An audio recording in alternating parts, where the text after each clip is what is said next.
अस्सलामुअलैकुम, मैं हूं ताबिश मीर और आप देख रहे हैं प्रोग्राम में खेल कर जीत। पाकिस्तान टीम का जो ख्वाब था कि पाकिस्तान टीम ऑस्ट्रेलिया को ऑस्ट्रेलिया की सरजमीन पर शिकस्त देगी और ये तारीखी लम्हात पाकिस्तान टीम कई अरसे के बाद दोहराएगी, क्योंकि वसीम अकरम की क़यादत में 1995 में पाकिस्तान टीम सिडनी के मकाम पर टेस्ट मैच जीतने में कामयाब हुई थी, जिसके बाद पाकिस्तान टीम तकरीबन 28 साल का अरसा, बड़ा अरसा है, गुजर चुका है जब तक पाकिस्तान टीम जो है ऑस्ट्रेलिया को ऑस्ट्रेलिया में मात देने में नाकाम हुई है।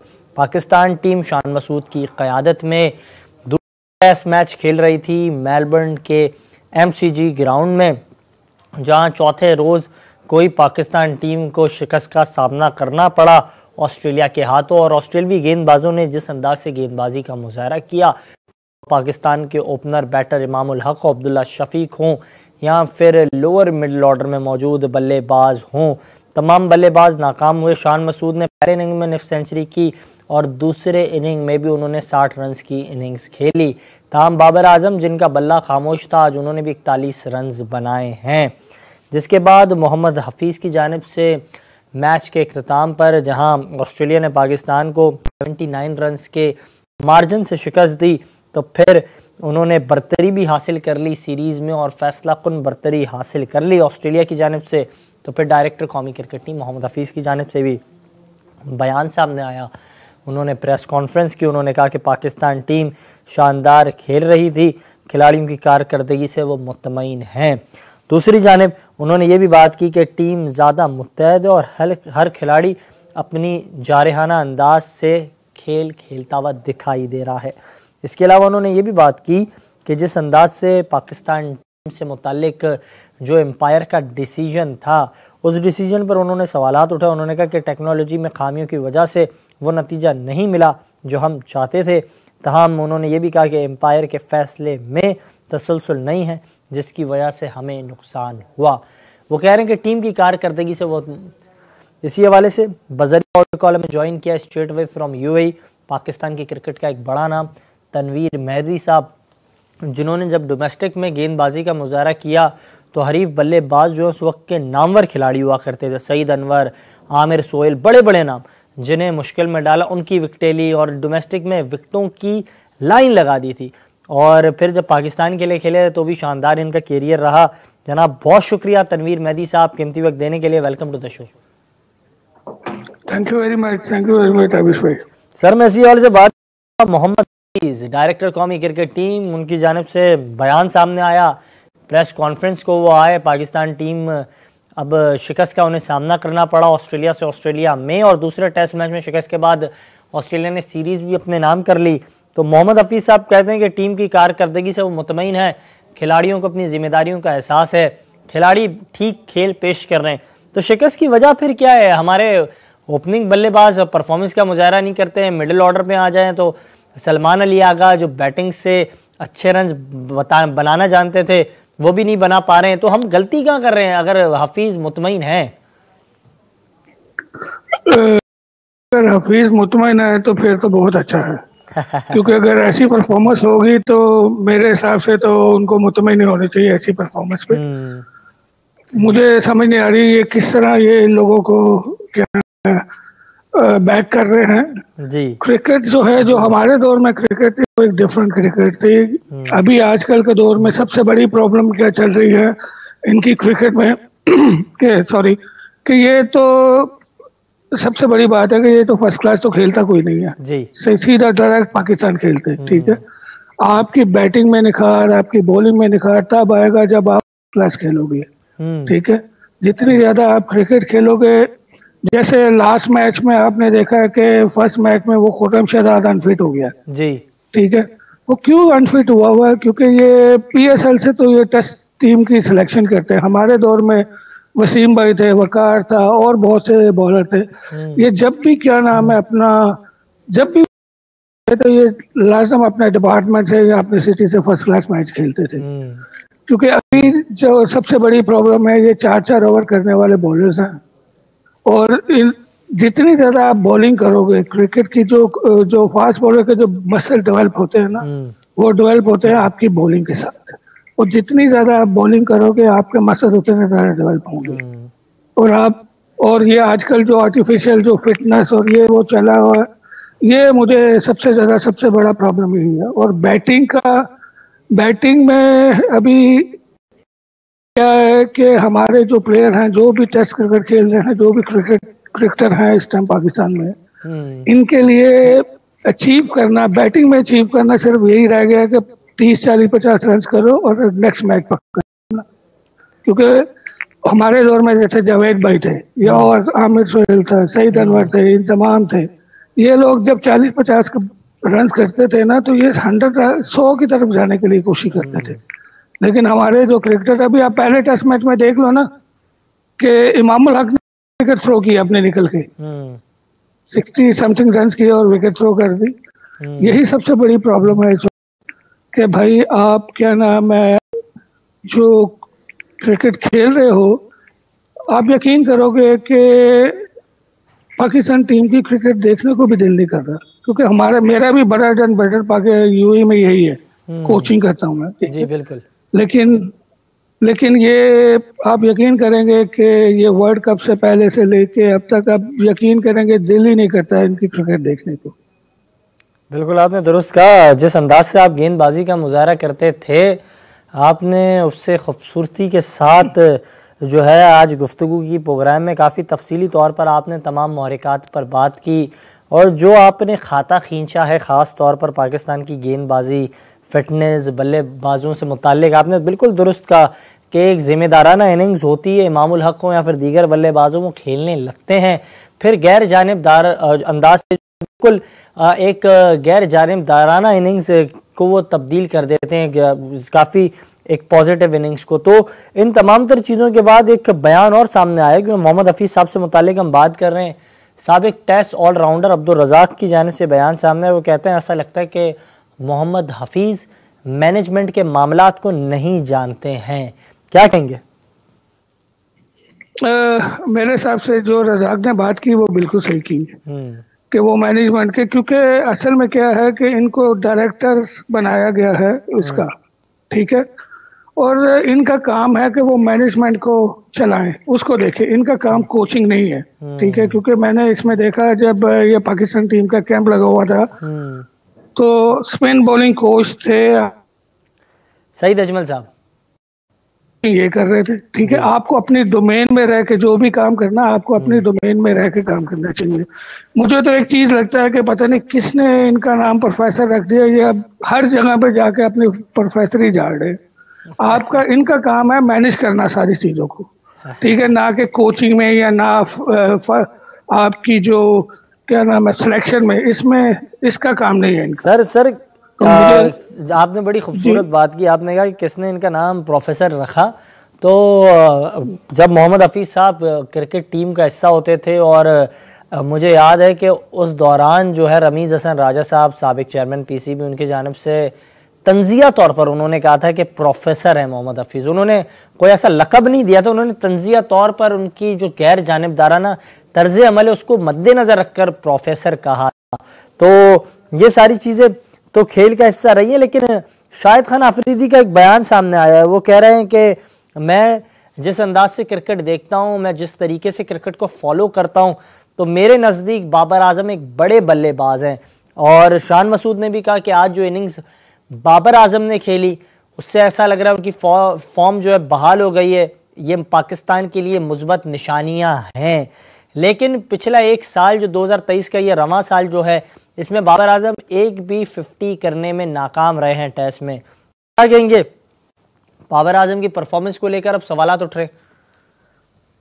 सर एक चीज तो ताबिश भाई ने जो बात की है वो सही की है उन्होंने, लेकिन एक चीज है, वो मैंने जो अपनी क्रिकेट हिस्ट्री में जितनी क्रिकेट देखी है ना, तो इंजमाम भी था, जावेद भाई भी थे, बहुत बड़े प्लेयर थे, आमिर सोहेल थे, सईद अनवर थे, बहुत बड़े प्लेयर थे। लेकिन ऐसे मैंने प्लेयर, ज़हीर अब्बास साहब, माजिद खान, जितने भी इमरान खान, बहुत बड़े प्लेयर क्रिकेटर रहे हैं, ठीक है। लेकिन मैंने जो अपनी हिस्ट्री में देखा है ना कि इससे अच्छा मुझे लिटरली कोई प्लेयर लगा ही नहीं। वो थे अपनी जगह पे, अपने जॉनर में अपनी जगह पे थे, लेकिन जितनी परफॉर्मेंस बंदे ने दी है, बैड पैच इंसान बैट बैच की सबसे बड़ी वजह जो मुझे मेरे नजदीक जो नजर आती है ना, जो उस पे वर्ल्ड कप से जाने से पहले ही उस पे जो तनकीदें शुरू हो गई थी, कैप्टनसी पे ये चीज बातें आनी शुरू की, कैप्टन हटा दिया, ले लो रख लो, ठीक है, ये चीज भी बहुत हर्ट करती है आपको। बिल्कुल आप दुरुस्त कह रहे हैं। मुझे यही बताइए कि क्या ऐसी वजह तो नहीं है बाबर आजम जो हैं और उनसे कप्तानी जो छीनी गई इसके बाद वो उस मोमेंटम में दिखाई नहीं दे रहे हैं, तो क्या ये वजह भी हो सकती है कि बाबर आजम से कप्तानी छीनी गई उसका भी उन्हें क्या कोई तकलीफ पहुंची है जिसकी वजह से वो परफॉर्मेंस का उस तरीके से मुजाहरा नहीं कर पा रहे हैं? नहीं नहीं नहीं नहीं, ऐसी कोई बात नहीं है कि उसकी वजह से कोई परफॉर्मेंस में कुछ होता है। बैट बैच आता है इंसान पे। आप देख ले गंगोली में गंगोली का नाम, सॉरी क्या नाम है, विराट कोहली पे 2 साल उसने टेस्ट में और ओडीआई में रन नहीं किए, ठीक है। बैट पैच इंसान पे आता है, ठीक है, उसको कवर करने के लिए आपको उसको साथ देना पड़ेगा यार। इतना नहीं है कि आज अगर उसकी 6 महीने साल से उसकी परफॉर्मेंस नहीं हो रही है तो इसका ये मतलब नहीं है कि वो अपनी बैटिंग या चीजें भूल गया। नहीं, he is a great player. उसको आपको रही है बाबर आजम की माजी में और अब तक वो जो परफॉर्म करके आ रहे हैं, एक बैट पैच का यकीनी तौर पर ऐसा लग रहा है शिकार हो चुके हैं बाबर आजम। लेकिन मेहदी साहब काइंडली ये भी बताइएगा, आपका तजर्बा है, हम देखते हैं कि पाकिस्तान टीम में ये तो बातें बिल्कुल जो है ढकी छुपी नहीं है कि जो खिलाड़ी परफॉर्म नहीं करता है तो फिर उसको ड्रॉप कर दिया जाता है। तो अब जिस अंदाज से मामूलक परफॉर्मेंस का मुजाहरा नहीं कर पा रहे हैं दीगर जो खिलाड़ी हैं हमारी टीम के साथ, तो जो परफॉर्मेंस का मुजाहरा नहीं कर पा रहे हैं, तो बेंच पर जो खिलाड़ी मौजूद मैं बात करना चाह रहा हूँ जो खिलाड़ी बेंच पर मौजूद हैं, आप लेके गए उन्हें, क्या उन्हें मौका देना चाहिए? बिल्कुल बिल्कुल देना चाहिए, साइम अयूब को मौका देना चाहिए, ठीक है। आपने देख लिया, देखिए इन आउट तो इंसान होता रहता है, परफॉर्मेंस अच्छी हो या बुरी हो वो तो साथ साथ चलती है आपकी। लेकिन ये है कि आपको अभी जो सिचुएशन है तो आप पे जो बेंच पे जो बैठे हुए हैं लड़के उनको चांस देना चाहिए, क्योंकि इसी तरह आपको आगे अच्छे क्रिकेटर मिलेंगे। अगर इसका काम यही कर रहे हैं कि आपको टूर करा के उसको वापस लेके आ जाना, ये करना है, तो इससे उसका बंदे का बच्चे का कॉन्फिडेंस नहीं बनेगा। तो मैंने जहां तक देखा कि he is a very good player, attacking player है वो, और उसको लाजम चांस देना चाहिए। अच्छा, ये जो हमारे गेंदबाज हैं, हमारे गेंदबाज आज उन्होंने काफ़ी शानदार गेंदबाजी का मुजाहरा किया। चौथे दिन का जो खेल हुआ उसमें हमें काफ़ी शानदार गेंदबाजी के साथ दिखाई दिए। मीर हमज़ा उन्होंने 4 खिलाड़ियों को पवेलियन की राह दिखाई। शाहीन शाह अफरीदी ने 4 खिलाड़ियों को अपना शिकार बनाया। 2 विकेटें हासिल की आमिर जमाल ने। तो जो हमारे बॉलर्स हैं, क्या ये भी एक अप्रोच सामने आ रही है कि हम 4 फास्ट बॉलर्स के साथ गए हैं, एक रेगुलर स्पिनर हमारे पास मौजूद हैं, कोई तजर्बेकार स्पिनर नहीं है, तो फिर आप सईद अजमल को क्यों ले गए बतौर कोच जब आपके पास बेहतर स्पिनर टीम के साथ मौजूद नहीं है? अभी इतने सारे सवालात उठ रहे हैं, क्या कहेंगे इस पर? मैं तब यही कहूँगा कि ये जो स्पिनर्स का जो है ना, स्पिनर्स तो हमारे बहुत अच्छा हो गया, हमारे पास कोई स्पिनर तो आ ही नहीं रहा। लेकिन आपके पास अगर कोई अच्छा स्पिनर है, रिसेंट यही देख लेना जो अनाउंस हुई है आपकी T20 की, न्यूजीलैंड की टीम अनाउंस हुई है, ठीक है, उसमें आपने फिर नवाज को ले लिया, फिर उसको क्या ना वो स्पिनर है जो उसको दोबारा ले लिया जिसकी परफॉर्मेंस ही नहीं है। शादाब को ड्रॉप किया आपने? बिल्कुल नहीं, वो दूसरा जो लेग स्पिनर है उसको ले लिया आपने दोबारा, ठीक है। तो आप क्या नाम है, मुझे ये समझ नहीं आ रही कि पाकिस्तान के पास लेकिन सर तनवीर साहब इस हवाले से बताइए, क्योंकि हैरत की बात तो ये भी है ना कि एक जानिब जब वहाब रियाज हो या फिर इससे पहले अगर जो भी साबका चीफ सेलेक्टर हो उनकी जानिब से ये मौक़िफ़ सामने आता था, इंज़माम उल हक साहब भी जब ये मामला देख रहे थे तो उनकी जानिब से ये मौक़िफ़ सामने आता था कि हम डोमेस्टिक की क्रिकेट को बड़ी जो है अहमियत देते हैं, तो डोमेस्टिक का जो परफॉर्मर है वो फिर दिखाई इन्हें देता नहीं अगर ये अहमियत दे रहे हैं। जाहिद महमूद भट्टी बतौर स्पिनर कामयाब साबित हुए, इस वक्त भी कायद आज़म ट्रॉफ़ी में। मोहम्मद इरफान जो हैं वो अच्छे स्पिनर साबित हुए। आरिफ याकूब है आपके पास, वो एक अच्छे स्पिनर साबित हुए। आसिफ आफरीदी आपको अरसे से बॉलिंग करते हुए दिखाई दे रहे हैं, आप उनको नज़रअंदाज कर रहे हैं।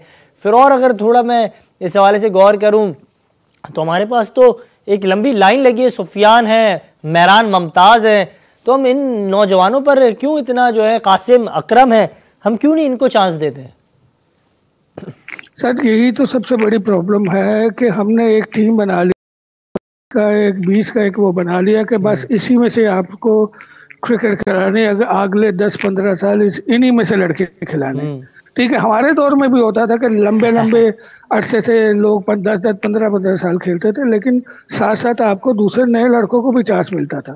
ठीक है, अभी ये जो ऑस्ट्रेलिया का टूर है ये बहुत डिफिकल्ट टूर है। आपको मालूम है कि ऑस्ट्रेलिया में तो हमारी परफॉर्मेंस शुरू से इतनी अच्छी नहीं है। ठीक है, लेकिन ये जो लड़के, जिन लड़कों का आपको नाम लिया है ना, इनको साथ साथ चलाना चाहिए, डेवलप करना चाहिए।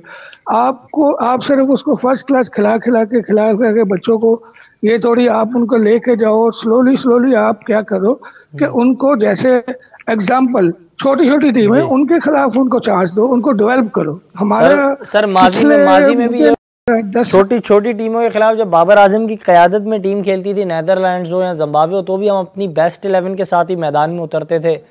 जब सवाल होता था टीम के खिलाड़ियों से या फिर उस वक्त कप्तान से या मैनेजमेंट से, तो वो कहते थे बड़ी मुश्किल सीरीज़ है। तो हर सीरीज़ हमारे लिए मुश्किल होती है या फिर हम उसको मुश्किल बना देते हैं?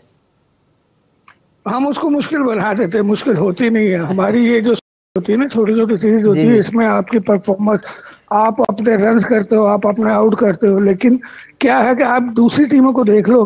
दूसरी टीमें जो वर्ल्ड में है वो क्या करती है कि जैसे कोई छोटी टीम आती है, कुछ आती है, वो अपने नए नए प्लेयर को चांस देते हैं, वो अपने बेंच को स्ट्रेंथ बढ़ाते हैं, डेवलप करते हैं अपनी बेंच को। लेकिन पिछले 8-10 साल से मुझे कोई ऐसा लेकिन ये जो हिकमत अमली, आप बिल्कुल दुरुस्त कह रहे हैं। मुझे ऐसा लग रहा है कि मोहम्मद हफीज साहब हो या फिर वहाब रियाज साहब हो, वो काफ़ी ज़्यादा संजीदा है पाकिस्तान टीम की बेंच स्ट्रेंथ को लेकर। पाकिस्तान टीम की जो नए नौजवान खिलाड़ी हैं उनको टीम का हिस्सा बनाने के लिए वो काफ़ी संजीदा दिखाई देते हैं।